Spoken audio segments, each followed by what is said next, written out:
For this next section, we are looking to find out a little bit more about your residency status so that our offices can calculate your residency, whether it be in-state, out-of-state, or international.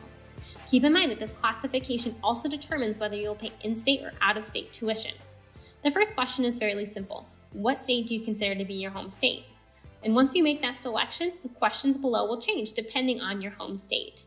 If you have chosen that Arizona as your home state, you will see many questions pop up requesting more insight into your residency in Arizona.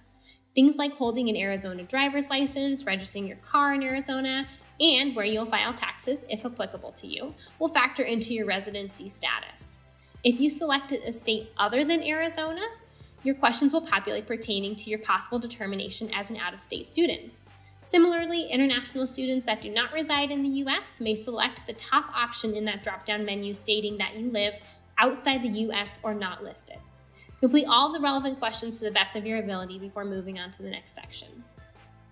Below the residency section, you will find questions that help us determine your dependent status, which is also factored into your residency calculation.